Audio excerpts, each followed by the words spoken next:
your feet. You're the only one I need. I turn to you and you are always there. In troubled times it's you I see. I put you first, that's all I need. I humble all I am, all to you. One way, Jesus, you're the only one that I could live for. One way, Jesus, you're the only one that I could live for. You're the only one, you're the only one, you're the only one that I could live for. You're the only one, you're the only one, you're the only one that I could live for. You were always, always there, every how and everywhere. The grace abounds so deeply within me. You will never ever change. Yesterday, today, the same. Forever till forever meets no end. One way, Jesus, you're the only one that I could live for. One way, Jesus, you're the only one that I could live for. One way, Jesus, you're the only one that I could live for. One way, Jesus, you're the only one that I could live for. Are you having fun? Well, what we're going to do now is we're all going to get down nice and low. That's it. How low can you go? And we're going to sing, you are the way, the truth and the life. Come on, let me hear you. You are the way, the truth and the life. We live by faith and not by sight. For you, we're living all for you. Up a bit higher. You are the way, the truth and the life. We live by faith and not by sight. For you, we're living all for you. You are the way.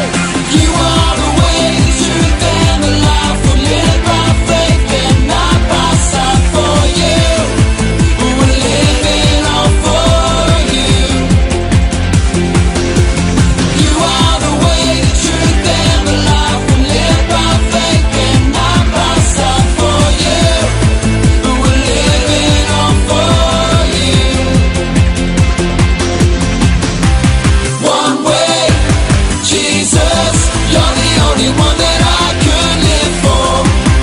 One way, Jesus, you're the only one that I could live for.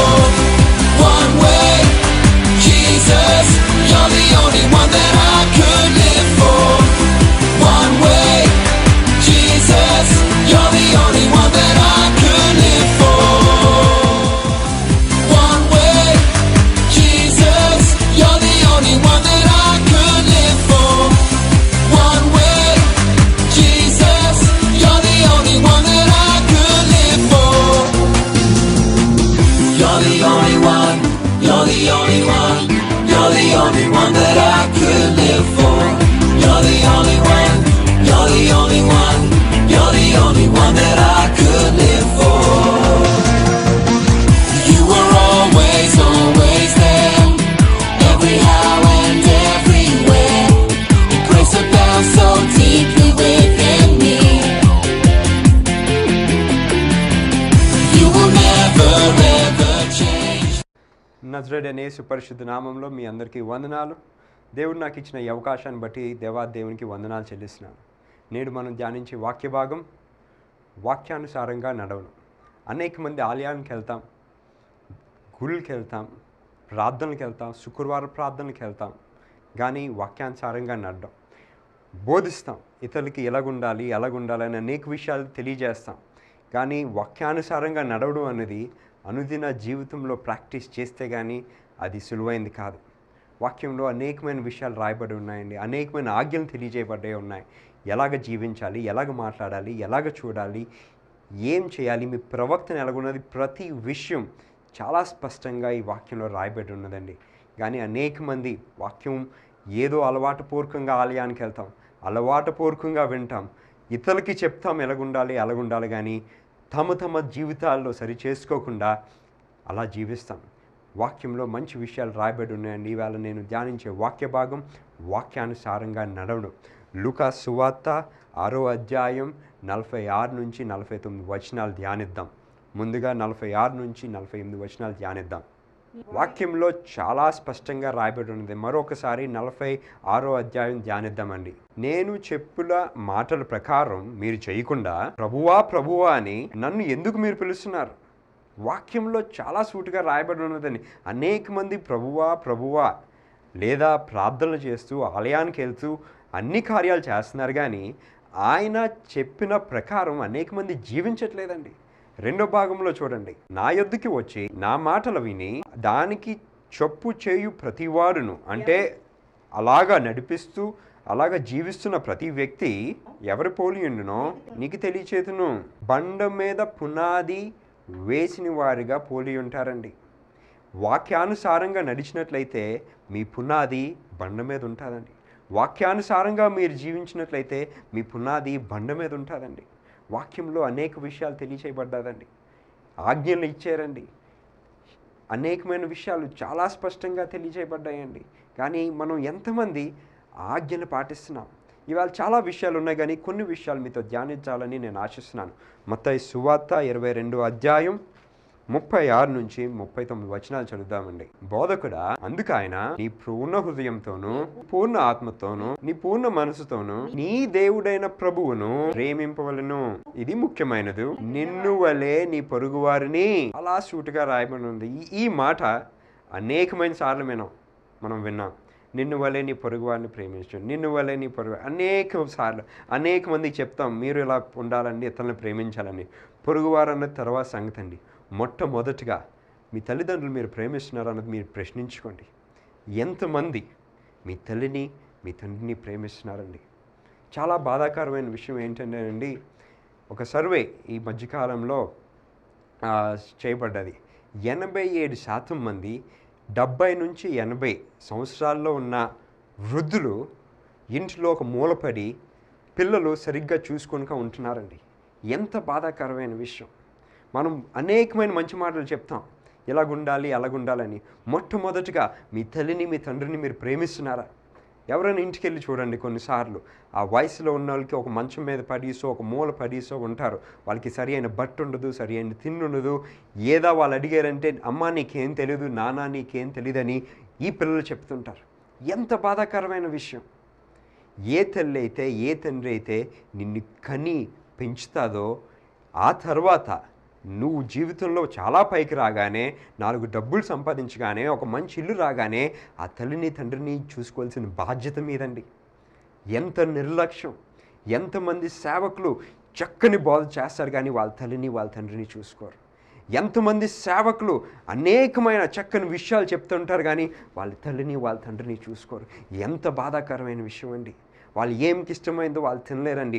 ఒకసారి ఎప్పుడైనా ఆలోచించారా? మీరు చిన్నప్పుడు మీకు ఏమి తినాలో తెలియనప్పుడు ఆ తల్లే ఏమి తినాలో మీకు నచ్చిన విధంగా మీకు పెట్టేది. ఆ తల్లే మీరు ఏం బట్ట కట్టుకోవాలో తెలియనప్పుడు ఎలా కట్టుకోవాలన్నది నేర్పించింది ఆ తల్లి. మీరు ఎలా తినాలో మీరు ఎలా జీవించాలో ప్రతిదీ ఆ తల్లి ఆ తండ్రినండి. మీరు ఈ లోకానికి వచ్చింది వాళ్ళ వల్లనే. కానీ ఎంత బాధాకరమైన విషయం అనగానే 4 పైసలు రాగానే మీ స్టాండర్డ్కి తగ్గ లేరని చెప్పి ఆయన ఒక మూల పడేస్తారండి. వాక్యం వింటాం, ఎలాగుండాలి అలాగుండాలంటాం, కానీ మీ జీవితంలో మీ సొంత తల్లిదండ్రుల్లోనే మీరు అది పాటించట్లేదు. ఎంత బాధాకరమైన విషయం అండి, ఎంత బాధాకరమైన. మీరు ఒకసారి గుర్తించండి, మీకు తెలిసిన ప్రదేశాల్లో మీ బంధువుల్లో మీ స్నేహితుల్లో ఎంతమంది మీ ఆ తల్లిదండ్రులు ప్రేమిస్తున్నారండి? మేబీ వాళ్ళ వయసు అయిపోయాక చేదస్తూ రావచ్చు, వాళ్ళ వయసు అయ్యాక మీ మాట అర్థం కాకపోవచ్చు. మీరు చిన్నపిల్లలుగా ఉన్నప్పుడు వాళ్ళు మీ మాట అర్థం చేసుకున్నారు. ఇది మీ తరుణం వాళ్ళ మాట అర్థం చేసుకోవడానికి. దయచేసండి అన్యుల్లాగా లేకపోతే నామకార్థ క్రైస్తవులాగా జీవించకండి. మీ కుటుంబాన్ని ముందు సరి చేసుకోండి. ఇతరులు సరిచేయడం తర్వాత సంగతి. మీ కుటుంబాన్ని మీ ఇల్లుని మీ చుట్టుపక్కల వాడిని ముందు సరి చేసుకోండి. ఆ తర్వాత ఇతరుల గురించి బోధించడానికి వెళ్ళండి.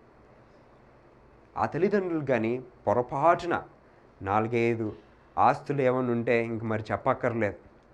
వాళ్ళు ఇంకా చనిపోయినంత వరకు ఆ మేడింటిపైనే ఉంటారు. ఎందుకంటే ఆ నాన్న కిందకి దిగాడంటే ఏ కొడుక్కి ఏ వీలునామా రాసేస్తాడో అని ఆస్తి తగాదాల గురించండి. ఎంత బాధాకరమైన విషయం అండి. కుటుంబ కోర్టుకి వెళ్ళండి, ఈవేళ ఫ్యామిలీ కోర్ట్స్కి వెళ్ళండి. ఫ్యామిలీ కోర్టులో ఉన్న ఏకైక గొడవ ఏంటంటే ఆస్తి తగాదాలే ఈ రోజులో. మీకు కానిది మీది కాదండి. మీరు కష్టపడి మీ కష్టపడిన రూపాయితో ఒక ఇల్లు కొంటే దానిలో ఆనందించండి. మా నాన్న సంపాదించాడు లేదా మా మామగారు సంపాదించారు, ఆస్తిని కొట్టేద్దాం అనుకోవడం అన్యాయం అండి. ఏమి క్రైస్తత్వంలో జీవిస్తున్నామండి? అది క్రైస్తత్వం కాదండి. క్రైస్తవంలో జీవిస్తూ వ్యాపారం చేస్తున్నారు మీరు. ఎంత బాధాకరమైన విషయం. ఆ తల్లిలో తండ్రిలో కానండి పొరపాటున వీలునామో లేకపోతే ఆస్తి పంచకుండా కానీ చనిపోతే ఆ చనిపోయిన తర్వాత ఆ పిల్లలందరూ తనుకొనేసి వస్తారు. బంధువులు అన్నీకి తమ్ముడికి పడదు, అక్కలకి చెల్లెలికి పడదు, అన్నీకి చెల్లికి పడదు, అక్కకి తమ్ముడికి పడదు. ఏంట్రా ఈ గోళ అంతా అంటే చూస్తే చివరికి వచ్చేసరికి ఒకటి ఉంటుంది. అదేంటంటే ఈ ఆస్తి గోళ. ఈ లోకం అశాశ్వతం. ఈ లోకంలో ఉన్నది చాలా కొంతకాలమేనండి. మీరు ఈ కొంతకాలం జీవిస్తున్న టైంలో ఈ అశాశ్వతమైన ఆస్తి గురించి మీరు తపనపడి గొడవాడి మీ విశ్వాసాన్ని కోల్పోతున్నారండి. ఎంత బాధాకరమైన విషయం. మీ తమ్ముడిని ప్రేమించలేకపోతున్నారు, మీ అన్నీని ప్రేమించలేకపోతున్నారు. ఏమన్నా అంటే న్యాయం కాదండి అంటున్నారండి. వాక్యంలో చాలా సూటిగా రాయబడి ఉన్నదండి. మీ తమ్ముడిని నువ్వు మీ సహోదరుని ప్రేమించినట్లయితే నువ్వు అబద్ధికుడని. అది మన మొదటి యోహాను 4వ అధ్యాయం 20వ వచనంలో చూస్తామండి. ఎవడైనను నేను దేవుణ్ణి చాలా ప్రేమిస్తున్నానని చెప్పి తన సహోదరుని ద్వేషించిన ఎడల అతడు ఎవడండి? అబద్ధికుడవును. నేను దేవుణ్ణి చాలా ప్రేమిస్తున్నానండి, నేను చాలా ప్రేమిస్తున్నానండి, నేను ఇంత కానుకిస్తున్నానండి, నేను ఇది చేస్తున్నానండి, నేను అది చేస్తున్నానని మీ సొంత సహోదరుని, మీ అన్నీనో మీ తమ్మున్నో మీ అక్కనో మీ చెల్లినో ప్రేమించకలేకపోతేనండి మీరు అక్కడే సాక్ష్యం కోల్పోతున్నారు.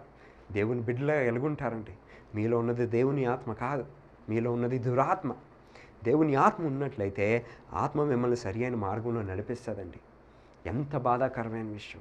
చెప్పొచ్చు మీరు, మా అన్నీ నాకు ఇంత నష్టం చేశాడండి, మా తమ్ముడు నాకు ఇంత నష్టం చేశాడండి, మా అన్నయ్యే మా శత్రువు అండి, లేకపోతే మా అక్కే నా శత్రువు అండి. చాలా విషయాలు చెప్పొద్దు. వాక్యం ఏం చెప్తుంది? శత్రువులపై ఎలా ఉండాలో వాక్యం ఏం చెప్తుందండి? మత్తయి సువార్త 5వ అధ్యాయం 44వ వచనంలో ఏం చెప్తుందో చూడండి. నా మాటలు కాదండి, వాక్యం ఏం చెప్తుందో చూడండి. నేను మీతో చెప్పినది ఏమనగా మీ శత్రువులను, నా మాటలు కాదండి, ఇది వాక్యం చెప్తుంది. మీ శత్రువుల్ని మీరు ప్రేమించాలి. మీకు చాలా బాధ పెట్టవచ్చు. మీరు ఈవేళ రోడ్ల మీద ఉండొచ్చు వాళ్ళ వలన, మీకు ఈవేళ సరైన బట్ట తిండి లేకపోవచ్చు వాళ్ళ వలన. కానీ వాక్యం ఏం చెప్తుందంటే మీ శత్రువుని ప్రేమించమని చెప్తుందండి.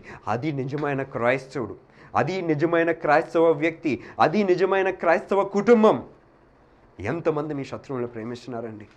న్యాయం అన్యాయం అని దయచేసి గమనించండి.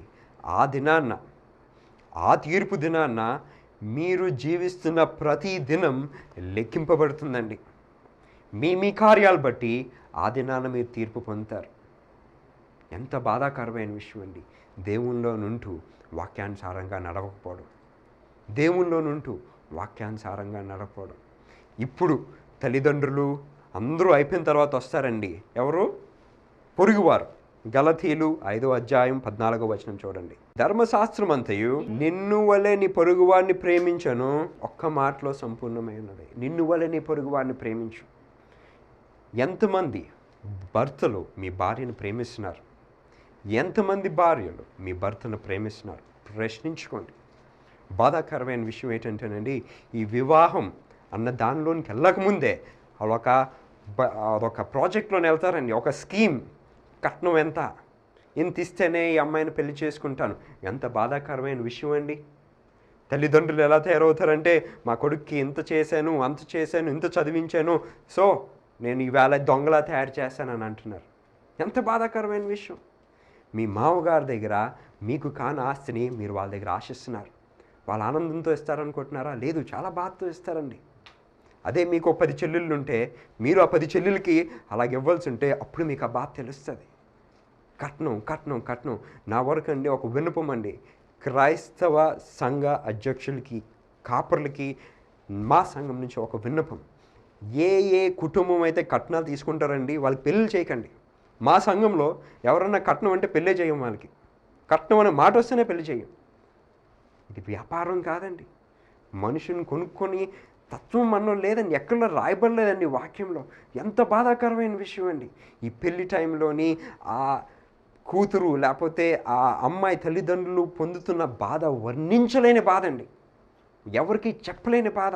వాళ్ళు ఎక్కడో అప్పు చేసి కష్టపడి తెస్తాడు. ఆ తెచ్చిన మొదటి వారమో నెలలో లేకపోతే 6 నెలల్లో బాగా చూసుకుంటాడు. అయిపోయిన తర్వాత మళ్ళీ పంపిస్తాడు అత్తగారింటికి, మళ్ళీ పట్టుకొనిరా.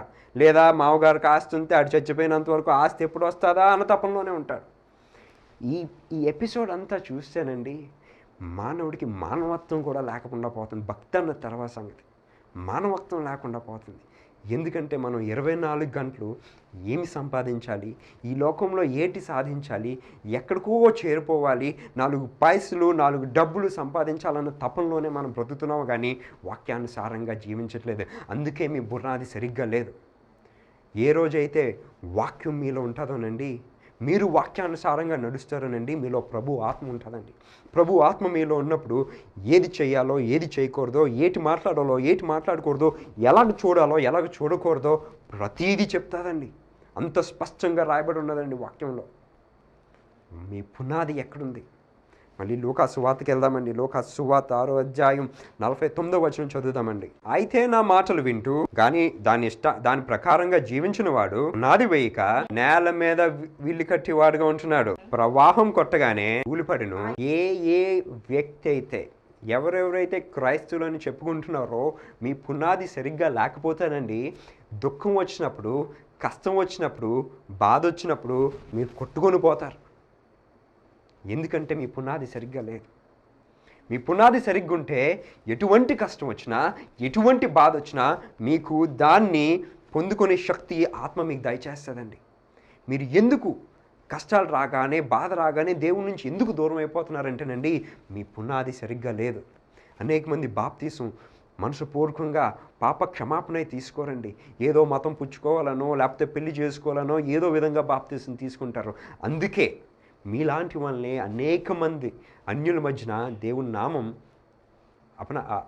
అవమానం పొందుతుందండి. ఎంత బాధాకరమైన విషయం అండి. దయచేసి బ్రదర్స్ అండ్ సిస్టర్స్, క్రైస్తవుల్లా బ్రతుకుదామండి, మనుషుల్లా బ్రతుకుదామండి. డబ్బు కొరకు జీవించొద్దండి. మీ తల్లిని మీ తండ్రిని ప్రేమించండి. ముందుగా మీ భార్యను ప్రేమించండి, మీ భర్తను ప్రేమించండి, మీ పిల్లలను ప్రేమించండి, మీ బంధువులను ప్రేమించండి, మీ స్నేహితులు ప్రేమించండి, మీ చుట్టుపక్కల ఉన్న వాళ్ళు ప్రేమించండి. అప్పుడు మీరు వాక్యానుసారంగా నడుస్తున్నారు.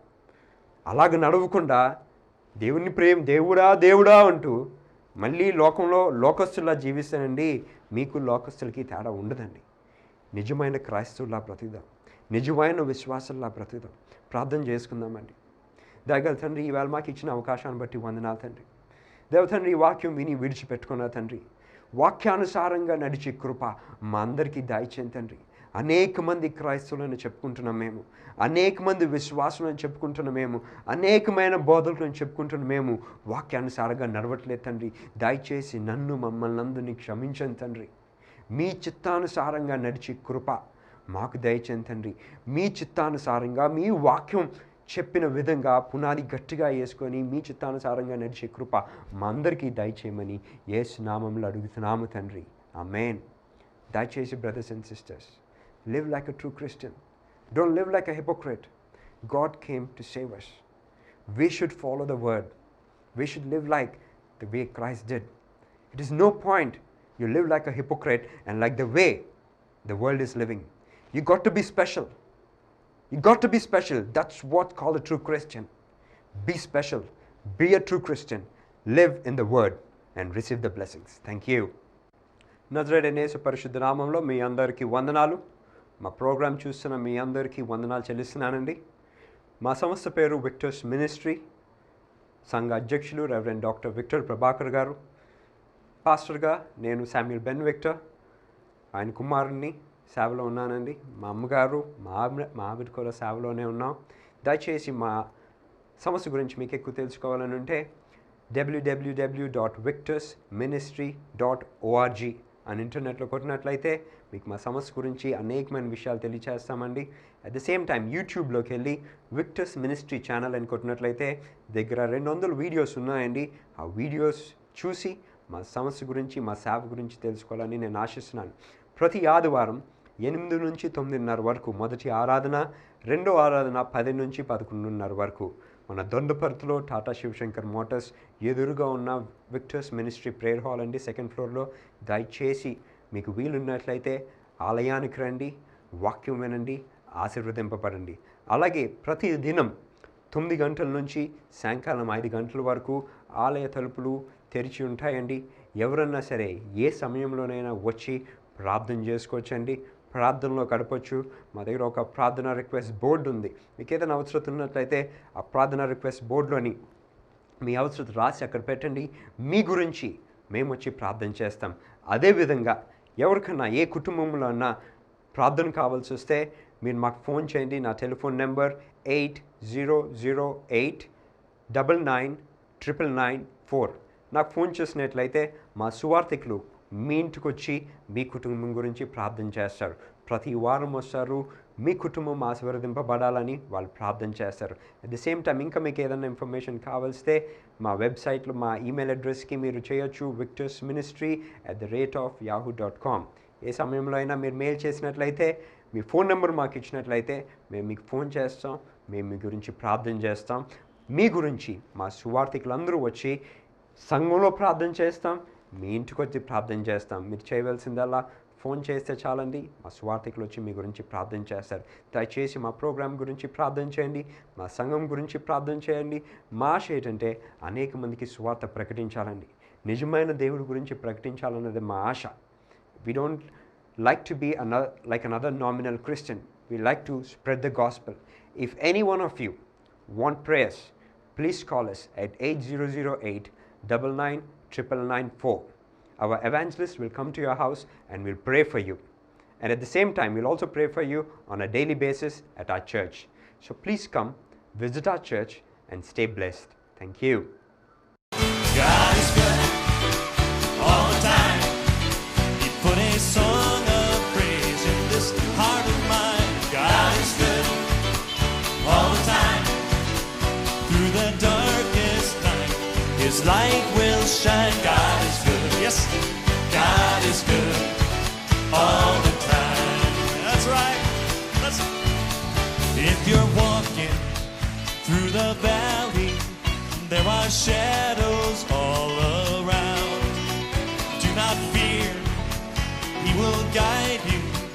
He will keep you safe and sound. He has promised to never leave you or forsake you. And His word is true. God is good all the time. He put a song of praise in this heart of mine. God is good all the time. Through the darkest night, His light will shine. God is good. God is good all the time. Yes, He is. Listen. We were sinners and so unworthy. Still for us He chose to die. He filled us with His Holy Spirit. Now we can stand and testify that His love is everlasting and His mercies, they will never end. God is good all the time. He put a song of praise in this heart of mine. God is good all the time. Through the darkest night, His light will shine. God is good. God is good all the time. Yes, He is.